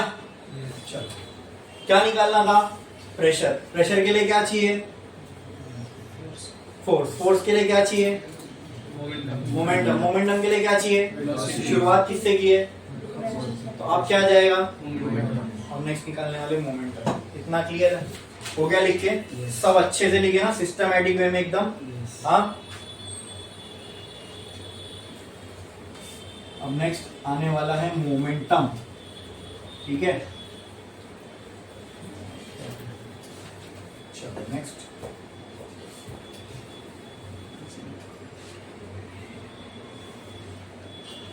मोमेंटम निकालेंगे इस मॉलिक्यूल का, ठीक है। ये मॉलिक्यूल ये फेस से निकला, हाँ, ये फेस से निकला कौन से डायरेक्शन में? वेरी गुड, एक्स डायरेक्शन में। अगर इस डायरेक्शन में निकला तो इस डायरेक्शन में उसकी वेलोसिटी क्या होगी? v। वेरी गुड, क्या होगी? v1x। Very good, very good, ठीक है। सामने जाके इससे टकराएगा, बराबर, यहां से टकराएगा, टकराने के बाद फिर इस डायरेक्शन में जाएगा। अरे बोलो, टकराने के बाद फिर यहां रिटर्न आने वाला है, बोलो ना। यस। कौन सा डायरेक्शन है ये? एक्स। तो क्या, लेकिन उल्टा है तो क्या मैं इसको बोल सकता हूँ नेगेटिव v1x। माइनस साइन क्यों लगा? टू इंडिकेट दैट डायरेक्शन क्या हो गया? अपोजिट। टकरा के अब कहाँ आ रहा है? Opposite direction. बोलो क्लियर है? Yes. हाँ, ये फेस से टकराया तो ये इसकी इनिशियल कंडीशन है, हाँ, और ये फाइनल कंडीशन है, ठीक है। तो अगर ये इनिशियल कंडीशन है तो यहाँ जो मोमेंटम होगा, मोमेंटम को हम रिप्रेजेंट करते हैं पी से। किससे? P से। तो इनिशियल कंडीशन है तो इसको मैं आई, और फाइनल है तो इनिशियल मोमेंटम है तो क्या मैं इसको पी आई बोल सकता हूँ? यस। फाइनल मोमेंटम को। पीएफ। क्लियर है? समझ में आया? तो आओ देखते हैं यहाँ पे initial momentum. Initial momentum P I is equal to, momentum का फॉर्मूला पता है क्या होता है? यस, मोमेंटम का फॉर्मूला होता है, मोमेंटम का फॉर्मूला होता है मास इनटू वेलोसिटी। तो इनिशियल मोमेंटम है तो मास क्या हो जाएगा? इनिशियल मोमेंटम है तो चेक करो डायग्राम में, मास तो मॉलिक्यूल का वही होने वाला है, मास चेंज नहीं होगा ना भाई, गैस वही है तो मास तो वही रहेगा, तो मास तो सेम रहेगा। वेलोसिटी क्या है यहाँ पे? इनिशियली वेलोसिटी क्या है? Very good, v1 x। बस, फिर फाइनल मोमेंटम हो तो बोलो क्या है? फाइनल मोमेंटम pf कितना होगा? m इंटू माइनस क्या लगा दूं चलेगा? v1 x। अरे वाह क्या बात है, इतना समझ में आ गया। बस मोमेंटम निकाल लिया, इनिशियल फाइनल। अब इसका चेंज निकालना है, क्या निकालना है? चेंज। अब समझो वो क्या होता है। हाँ, किस किस को पता है फोर्स का डेफिनेशन? बोलो, व्हाट इज फोर्स? कितना बेसिक सवाल पूछ रहा हूं ना। प्रेशर अपॉन, तो प्रेशर क्या होता है? Force upon area. तो फोर्स तो प्रेशर इंटू एरिया होना चाहिए, पहली बात तो ये अपने आप में गलत है ना। तो चलो ठीक है, आपने फिर भी जो मैंने पूछा था आपने बोला प्रेशर अपॉन एरिया, ये भी सही है, लेकिन ये फोर्स को डिफाइन नहीं करता, ये किसी से आया है निकल के। Force is equal to mass into acceleration. Very good, mass into acceleration, ये सुप्रीम है। F is equal to ma होता है, ये सबको मालूम है, बचपन से हम फोर्स का फॉर्मूला यही पढ़ते हुए आए हैं, बराबर। क्लियर है, समझ में आया? क्या ये इमेजिन कर सकते हो फोर्स इसके अलावा भी कुछ हो सकता है? कहीं पे किसी मास का एक्सेलरेशन हो रहा है, बिना फोर्स के हो नहीं सकता, तो इसलिए फोर्स इक्वल टू क्या है? मास इनटू एक्सेलरेशन, ठीक है। लेकिन एक फैक्ट बताऊं दोस्तों, ये जो आप फॉर्मूला पढ़ते हो ना, ये भी फोर्स को डिफाइन नहीं करता, ये भी डिराइव हो क्या है, और ये मैं आपको करके बताऊंगा, ये एमए ला के दिखाऊंगा, ठीक है। कैसे पता है? तो फोर्स को डिफाइन कैसे करते हैं समझ लो, सुन लो। Force is defined as actually में फोर्स को यही होता है, फोर्स यही है, डेफिनेशन ऑफ फोर्स यही है। तो आपको बोलना फोर्स को डिफाइन करो तो डेफिनेशन ऑफ फोर्स है rate of change of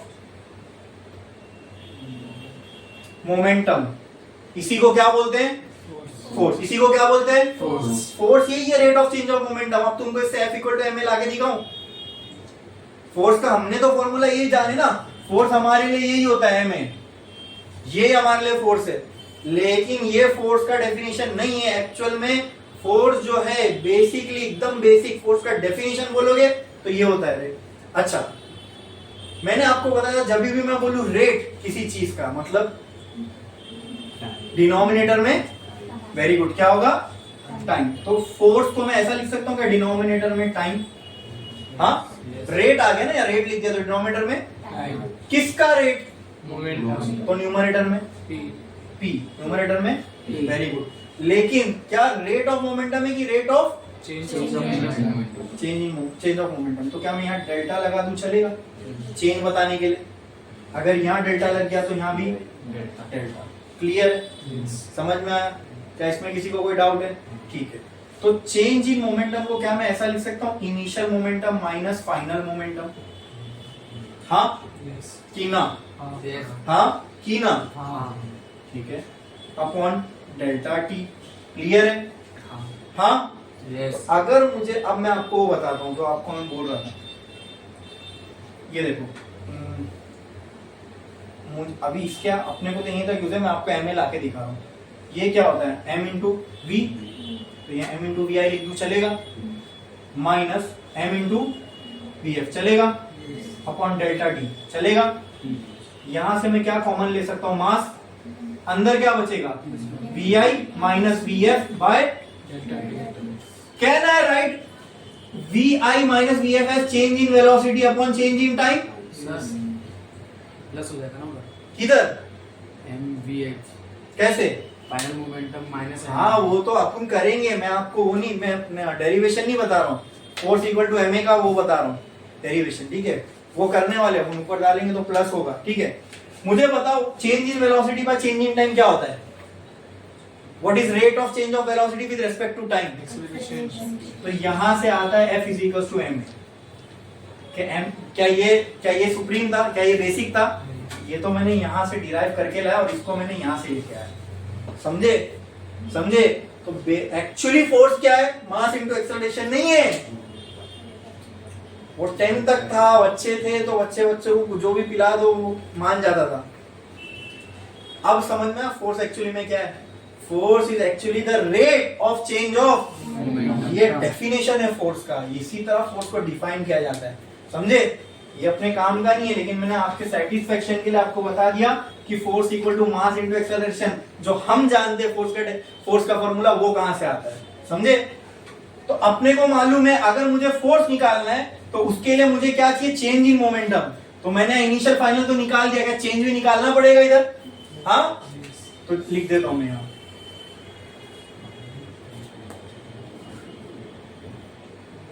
change in momentum. इसको मैं PI माइनस PF बोल दूं, चलेगा? हाँ, और ब्रैकेट में डेल्टा P। ठीक है, क्लियर है? तो मुझे बोलो कितना आएगा? PI माइनस PF कितना आएगा? बोलो, डेल्टा P कितना आएगा? बोलो ना, PI कितना है? M into V1x minus of M into V1x। तो कितना हो जाएगा ये?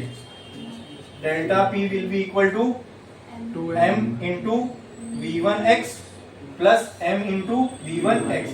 तो डेल्टा P कितना आ जाएगा? 2M into V1x। बोलो, इतना क्लियर है? ये समझ में आया? हाँ कि ना? कि ना? तो फोर्स निकालने के लिए हमको दोस्तों ये तो मिल गया rate of change of momentum, लेकिन टाइम मिला क्या? नहीं। टाइम मिला क्या? टाइम निकालना पड़ेगा ना। तो ये कट कर रहा हूं मैं यहां से। ठीक है, इसको बाद में लिखेंगे। बोलो, यहां तक समझ में आया? यहां तक समझ में आया? यस। चेंज इन मोमेंटम जहां निकाले वहां तक समझ में आया क्या? ये क्लियर है? ये कैसे आया? अरे बोलो। Yes. पक्का? Yes. बड़े आगे? यस। नेक्स्ट, आगे टाइम निकालना है अपने को। तो मुझे बताओ वेलोसिटी क्या होती है? क्या मैं ऐसा लिख सकता हूं, डिस्प्लेसमेंट अपॉन टाइम? हाँ, तो यहां से क्या मैं ये लिख सकता हूं, time is equal to D by V? हाँ हाँ कि ना? हाँ। अब rate of change of momentum तो मुझे पता है ये डायरेक्शन में हो रहा है, तो ये डायरेक्शन में वेलोसिटी कौन सी है? T will be equal to what? D, distance. बराबर? अरे बराबर ना? यस। तो बोलो, डिस्टेंस इसने टोटल कितना ट्रेवल किया? यहां से यहां तक L, यहां से यहां तक L। टोटल डिस्टेंस कितना हो जाएगा? 2L। और V कितना आएगा? V1x। बोलो, इतना क्लियर है? क्या इसमें किसी को कोई डाउट है? पक्का? पक्का? यस। टाइम आ गया? टाइम की वैल्यू आ गई? यस। छापो ये पहले जल्दी।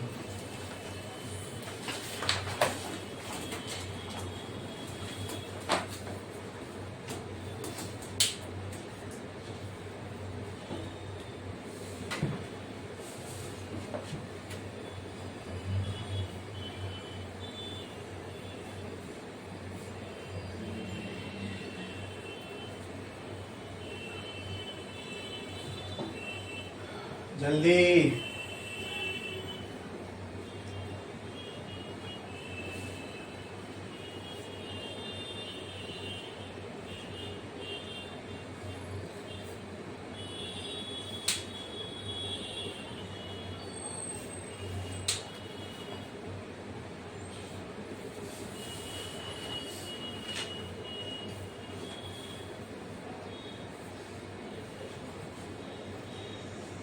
समझने के लिए अगर यहाँ पे डालना है तो ये डिस्टेंस भी आप डाल सकते हो L।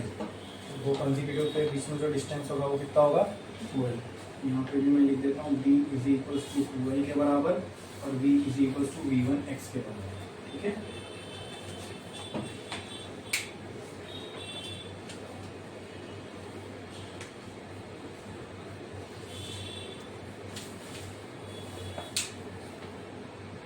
डी क्या है? Distance between to consecutive collision. मालूम है ना, इसलिए 2L लिखा हूं, वरना बोलोगे सर L ही लिखना था ना। समझे क्या नहीं? हाँ, यहाँ ये एक कोलिजन, फिर ये दूसरा कोलिजन यहाँ पे आने के बाद।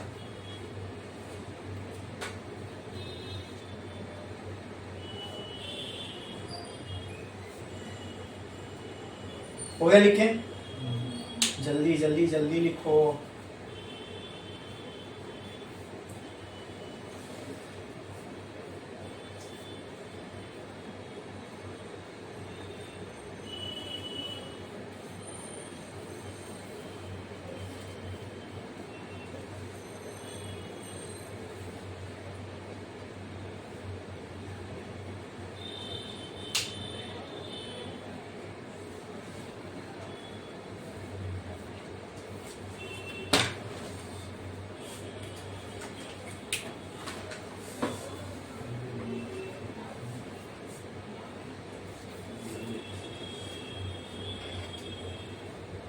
हो गया? Yes.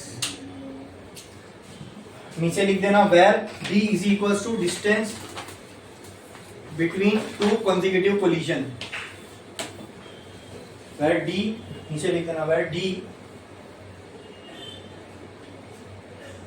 Equal to distance between two consecutive collision, ताकि सेल्फ स्टडी कर देना याद रहे, दो कॉन्जिक्यूटिव कोलिजन के बीच का डिस्टेंस है। इस डायरेक्शन में L और फिर रिटर्न में L, समझे ना?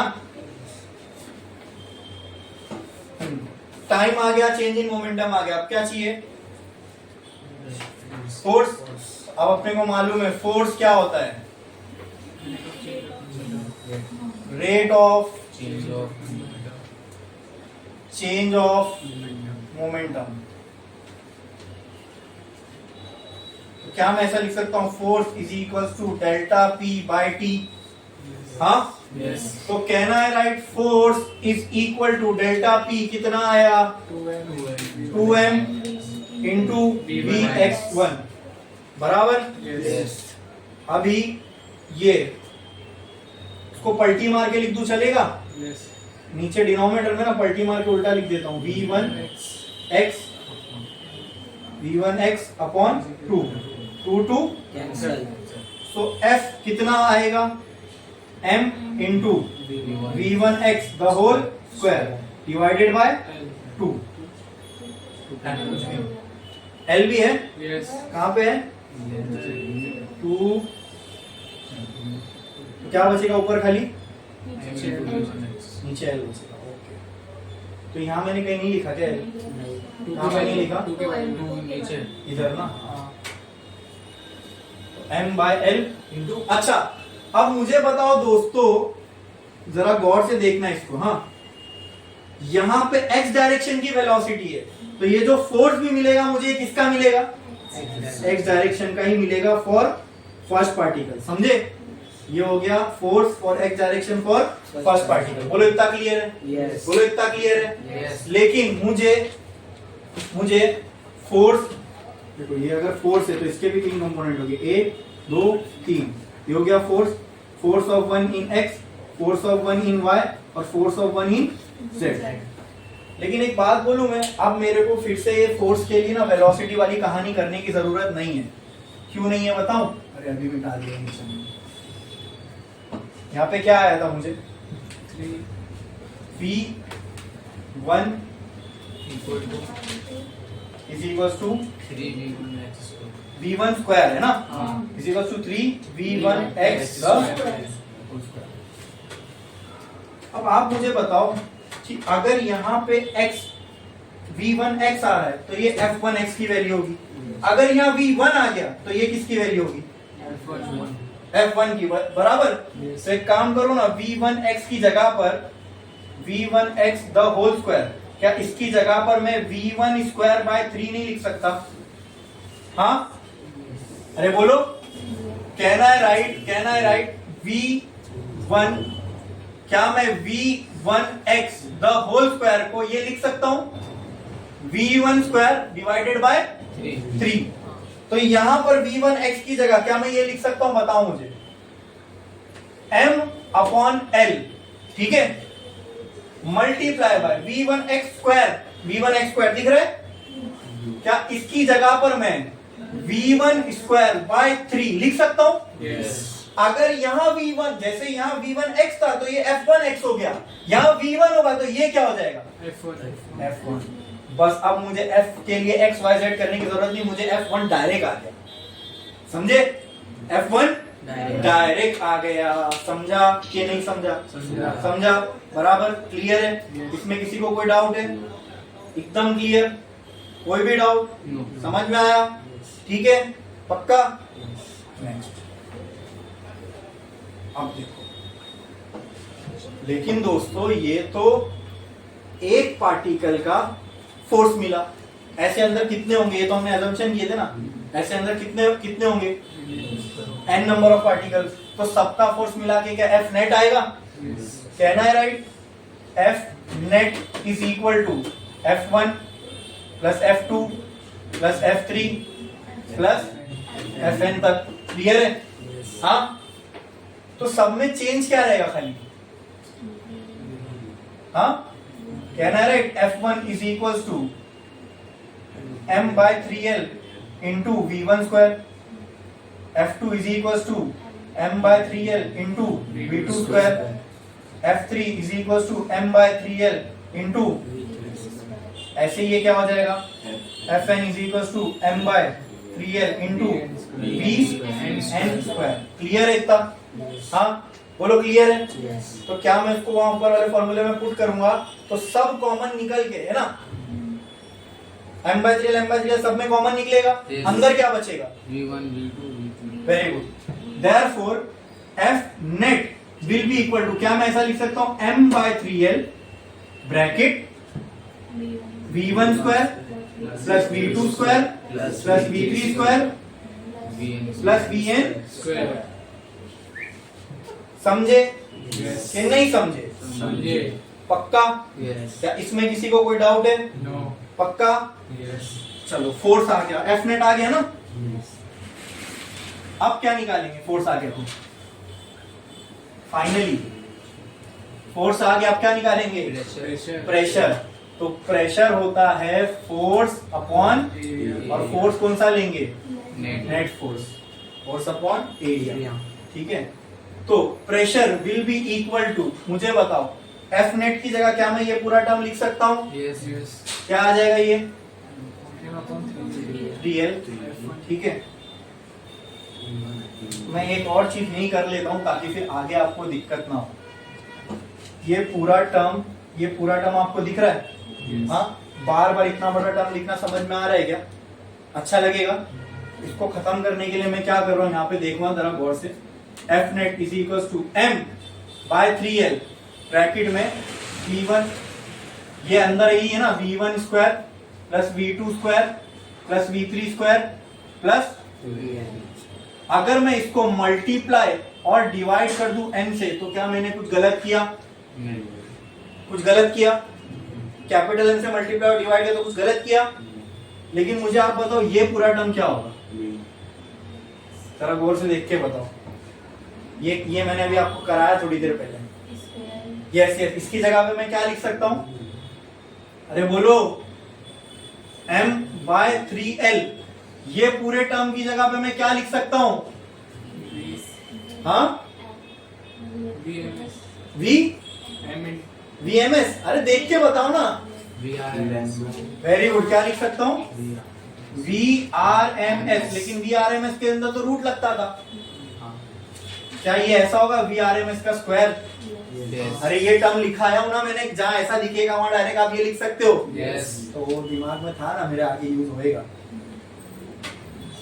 इनटू क्या बचेगा यहाँ पे, क्या बचा, क्लियर है, तो नाउ कहना है right, F net is equal to m/n V square RMS by 3l, अब इतने पे आ गया, अब सॉल्व करो, अब प्रेशर निकालो, प्रेशर का फॉर्मूला क्या होगा, फोर्स अपॉन, कौन सा force, net force. Now P is equal to, यहाँ पे लेकिन एरिया भी निकालना पड़ेगा, तो एरिया कैसे निकालोगे? ये है L, L इंटू एल क्या हो जाएगा? L इंटू एल कितना हो जाएगा? हाँ 12 कौन बोला? अरे भाई एरिया आपको निकालना है, ठीक है, तो जो फेज एरिया मतलब लेंथ इंटू लेंथ, खत्म, एरिया क्या आ जाएगा? L square. क्लियर है? तो यहाँ पे F की जगह ये F की जगह क्या मैं ये लिख सकता हूँ? M N V R M S square upon 3L square into 1/a, ऐसा लिखो, चलेगा? नहीं समझ में आया? क्या मैं इसको F नेट इंटू 1/a ऐसा नहीं लिख सकता? हाँ ऐसा नहीं लिख सकता? लिख सकता हूँ ना? अब F नेट की जगह क्या पुट कर सकता हूँ, बोलो? M N V R M S the whole square upon 3L into 1/L square. Clear है? वो सब बाकी है ना? Now can I write this as L into L square L cube? हाँ, P is equals to M into N into V R M S the whole square upon 3L cube. ठीक है, लिख सकता हूं? मुझे बताओ L into L into L, L cube कर दोगे तो ये क्या आएगी? इसकी वॉल्यूम आएगी ना? वेरी गुड, क्या आएगी? Volume. L cube is equals to volume of container, बराबर? तो can I write P is equal to M into N into V R M S का स्क्वायर अपॉन 3V। हो गया, ये है प्रेशर का फॉर्मूला, ये है प्रेशर का formula for a gas which a gas exerts, यानी इतना प्रेशर लगाती है गैस किसी कंटेनर पे ऊपर। समझे? अच्छा, ये VRM में जब हमने किया तो हमने अब एक पार्टिकल को नहीं, हमने सारे पार्टिकल को यहीं पे कंसीडर कर लिया था, FN तक किए थे कि नहीं? शुरुआत लेकिन कहां से किए थे? एक पार्टिकल से, वो एक की भी एक्स से, फिर सबको जोड़ के एक की वेलोसिटी बनी, फिर वेलोसिटी के बाद हमने क्या निकाला? फोर्स, फोर्स के बाद वेलोसिटी के बाद निकाला मोमेंटम, मोमेंटम के बाद निकाला फोर्स, फिर सारे फोर्स को जोड़ दिया तो टोटल फोर्स जो पूरी गैस लगाएगी। अब एक मॉलिक्यूल का निकाले क्या? जहां हमने F नेट लिखे वो पूरा फोर्स था जो सारे मॉलिक्यूल लगाएंगे, राइट ना? N तक लिखे ना? तो ये जो प्रेशर आया ये एक गैस के मॉलिक्यूल का आया क्या? नहीं, जाएंगे VRMS वगैरह सब कुछ। ये कैसे है? VRMS कैसा है? नेट फोर्स से आया ना, सारे मॉलिक्यूल का फोर्स कंसीडर करके आया। तो ये जो प्रेशर होगा ये टोटल गैस है, नहीं अभी एक मॉलिक्यूल के लिए नहीं निकला। फॉर्मूला जो निकला वो ऑटोमेटिक पूरे कंटेनर के अंदर जितनी गैस है ना उसका निकला, यानी ये गैस अब कंटेनर के वॉल्स पर कितना प्रेशर लगाएगी तो इतना टोटल प्रेशर लगाएगी। समझे? क्या इसमें किसी को कोई डाउट है? ये पूरा एकदम अच्छे से सबको समझ में आया? क्लियर है? कुछ भी डाउट है इसमें? अच्छे से देखो और बताओ, देखो कुछ भी डाउट है? है? बोलो, पक्का ना? एकदम क्लियर है? कुछ इसमें डाउट नहीं है ना? सबको अच्छे से समझाना। छापो, देखो एकदम आपको मैंने ऐसा नहीं एकदम स्लो स्लो स्लो लेके आया, एकदम मोहब्बत से एकदम धीरे धीरे धीरे करके एक एक बेसिक चीज बता के यहां तक लेके आया। सबको समझ में आया? ठीक है, ये हो गई प्रेशर की इक्वेशन। अच्छा, खाली क्या मैं V को यहां फेंक दूं चलेगा? V तो क्या ये इक्वेशन ऐसी भी हो सकती है? PV is equal to M into N into V RMS the square by 3। इस इक्वेशन को बोलते हैं काइनेटिक गैस इक्वेशन। समझा इतना? बस प्रेशर का यही है फॉर्मूला, यहीं तक निकालना है। ये खाली मैंने आपको एक नॉलेज दे दिया कि ऐसा भी अगर इस फॉर्म में अगर फॉर्मूले को लिख दोगे तो उसको बोलते हैं काइनेटिक गैस इक्वेशन। समझे? समझे? करो कॉपी। क्या हो गया? डेरिवेशन करेंगे तो कोई जो टर्म कंडीशन रहती है ना लाइक इधर वैसे लिखना पड़ेगा हाँ तो उधर भी क्यों मेंशन करना पड़ेगा ना ठीक है। क्यों भी कंटेनर में मतलब 3L और मतलब लेंथ अलग हो जाएगी इधर भी लेंथ अलग होगी इधर भी अलग होगी।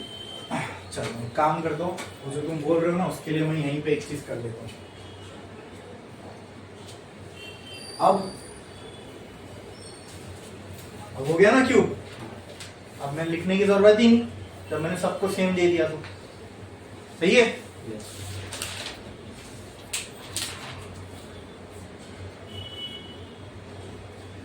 सबको अच्छे से समझ में आया यहाँ तक? इसमें अभी किसी को कोई डाउट है? हाँ, इनका एक डाउट था वो मैंने देखो यहाँ क्लियर कर दिया कि अगर यहाँ हम लोग क्यूब ले रहे हैं तो ये मालूम कैसे पड़ेगा, ये हमने कहीं लिखा नहीं है। ठीक है, तो चलो सही डाउट था, वैलिड था, तो इसके लिए मैंने क्या किया, इसको क्यूब बताने के लिए इसकी लेंथ और हाइट भी सेम कर दी। तो अब तो ये डिफाइन हो गया ना कि ये क्यूब है। समझे? क्लियर है? सबको अच्छे से समझ में आया? पक्का? आज के लिए बस